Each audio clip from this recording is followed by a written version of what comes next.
Welcome back, viewers. This is the Treasures of Life show, the home of energy. Wow, my name is JONAH SIMBA, your energy partner. Your friend when it comes to empowerment. And my sign language interpreter is Grace Njeri. I'm talking about emotional quotient. This is the final part of this show today, emotional quotient. And I've just spoken to you about the importance of self-awareness for you to have a high EQ. We've gone through some exercises with you for self-awareness. I've spoken to you about the importance of being self-motivated. These are two important things to improve your EQ, sorry. How closely related is IQ with EQ? We speak about IQ, how people are smart. But in our IQ, in our high IQs, if we don't have enough EQ, then we are bound to face challenges. A proper EQ improves you with an high IQ. It is better for you to have both a high IQ and a high EQ. We are living in a world where we are working towards self-education and education, and there are challenges, in acquiring knowledge and all that kind of thing, and nations and, departments and ministries and, working towards education, and they are experiencing one or two challenges, but there is growth in the development of the IQ of the humankind. But the EQ, sadly, as the world is growing, as we are getting better and better in our IQ, we are getting very, very deteriorated in our EQ. The society is getting more angry and frustrated, and an anxious society. There is a lot of demand on the human soul. It is said that people who live in urban areas face a lot of emotional problems. But now it is no longer just urban areas, because the world is a global village, and issues that are affecting the first world countries are getting into the third world countries also. And there is a lot of pressure, physically there is a lot of pressure on humankind. Emotionally, you're facing so much challenges. There is a lot of pressure on your emotions. There is so much pressure on your spiritual life. Did you know that? Yeah, this is a time when there is a lot of spiritual abuse, and people are not even aware which direction to take spiritually. There is a lot of pressure socially, a lot of disintegration and lack of cooperation and social warfare, civil strife. And there is a lot of things that are happening in nations.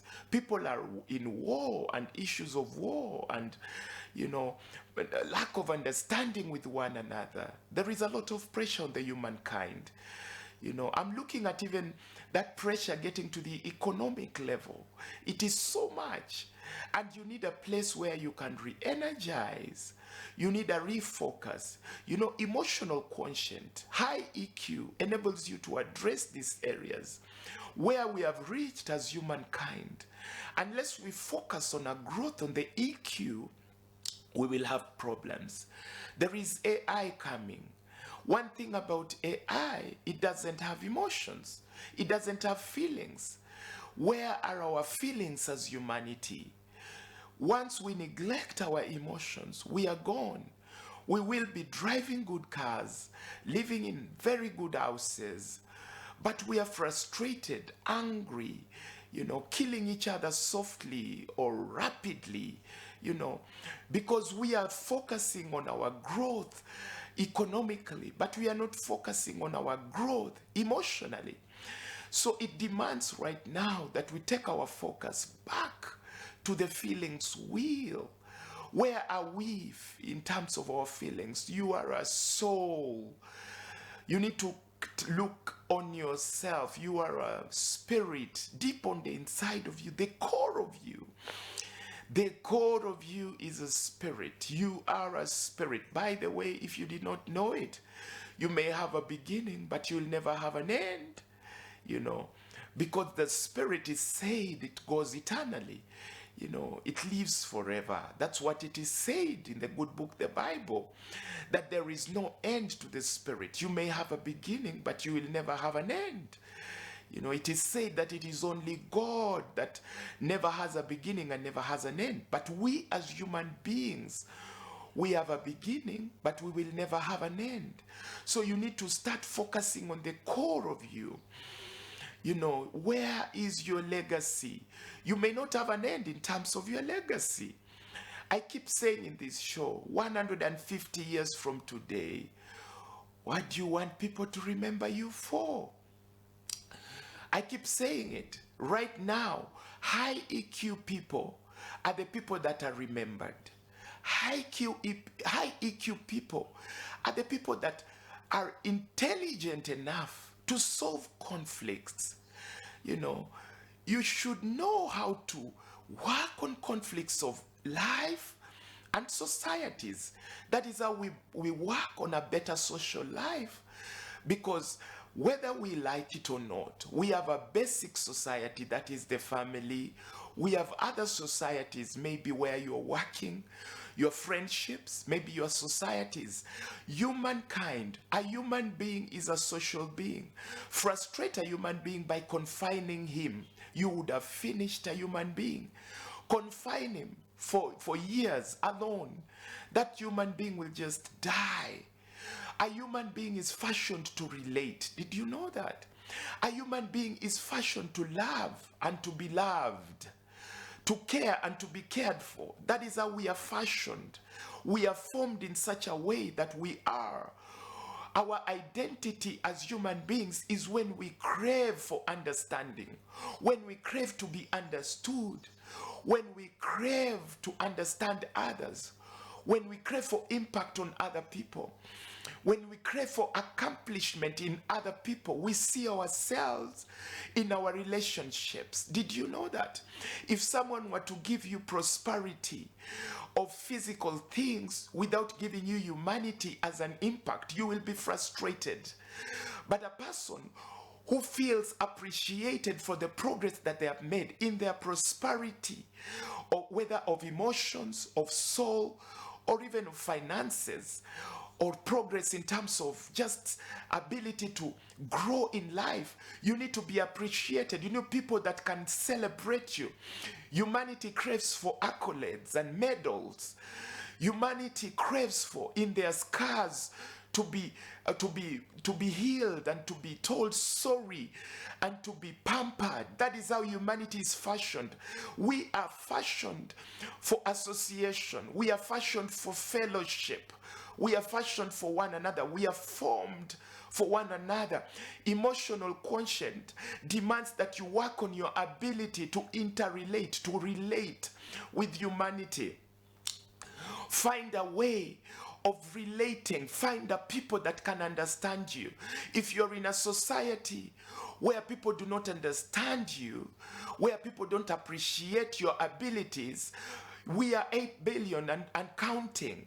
Look for a place where your capacity and your potential will be appreciated. It does not help to push a car that is on the go. There are places where you're struggling to stop a car, push it behind, while the car is already moving. You will hurt. Find a place for your soul to soar together with the spirit. Find a place where your body and your spirit can be in sync with one another. It is easy when you glide with the forces, with the spirit. Strategically position yourself. such that you sow with the storms. Find yourself where you are sowing. You are sowing, S-O-R. You are S-O-R. You are in line. Do not be against the storm, the wind. Sow with the wind. Position yourself properly. Prosperity demands that you become strategic. Wisdom, emotional quotient demands that you question the people that are criticizing you. Look at their perspectives. Find ways of disarming the warfares of life by trying to demystify the warfares, demystify the wars, the challenges. Wisdom demands that you do the things that will disarm your enemy. When your enemy demands that, and enemy, I'm not just speaking about people, I'm speaking about the things that are focused on stopping you as a human being from proceeding, from moving on, from achieving, from just being there and being who you are. When you discover these things, just demystify it. Try to see the world with another eye. Look at the world, if you're a Christian, with the eyes that are different, the eyes of Jesus Christ. If you're not, then look at the world with the eyes of understanding. Try to understand your criticizers and your enemies. That is how you demystify their challenges. They may be moving in an angle that once you understand it, you will be powerful. Authentic power demands that on the inside, you already are 10 times wiser than the other side. You are more wise than the wars that are facing you.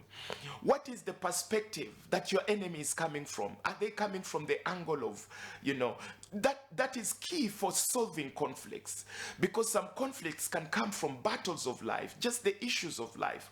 What is the perspective that your challenge is coming from? Is it coming from, is it trying to just make you lack focus? There are angles, there are different angles, there are frontiers, there are facets where your wars are coming from, and I keep saying that patterns repeat themselves. Be the first one to break those patterns. There are patterns that may have been there before for you and from the places where you've been from. I'm looking at patterns of poverty, patterns of addictions and drunkenness, giving up, depression, mental torture, patterns of abuse and sexual abuse and physical abuse. Those patterns can be broken once you demystify those challenges. Why is it that you're from an angle of poverty? When you want to break free, it won't be easy. There are patterns that may want to keep you there. You are the bridge to the future. Break the pattern today. Demystify where you're from. Start holding on to a different future, a different today. We are living in the present and the future. Forget about yesterday. It is easy. Put it down. Work hard to solve the conflict. Let it go. There is power in forgiveness. Authentic power is in letting it go. Let the people who do not pick your phone, that have cheated you before, conned you before, let you down before, betrayed you, let them go. Start looking for networks. Remember, your net worth is in your network. Your ability to prosper is in your network. Today, remember that emotional Quotient demands that you work on psychology of winning friends. Start working on your art of winning friendships and friends. There is an art of influence. Take somebody out. Take them out for coffee. Talk to somebody. Open up. You will be surprised that you will gain friends. You will get acceptance. You will get people that will understand you. There is great wealth in having friends that are different from you. Friends that are not your color, friends that may have a disability that is not yours, a handicap that is not yours. There is power. There is a lot of power in having friendship of diverse kind. Friends that are of, more money than you have, or less money than you have. People that have gone more far ahead than you have, or less experienced than you have. Start working on your art of influence. That is how you work on your ability. In case of, be quick to gain friendship, but very slow in losing friendship. Start guarding your friendship. Do not break bridges easily, because that is where your power lies. High EQ is in the ability to network. High EQ is in the ability to influence the world and to impact people. That is why we are here as human beings. That is where legacy lies. Do not just influence things that don't have life. Influence humanity. In life, there is humanity. Give hope to life. They will remember you forever. If you are to miss today, who will notice that you've missed? Who will notice that you're not around? That should tell you where you are in self-awareness. Somebody should miss you. Somebody should know that you're not around. Start working on that by touching somebody's life. I believe I've touched yours. Always remember me. My name is JONAH SIMBA. Never forget that name. See you next week on the Treasures of Life show. Bye.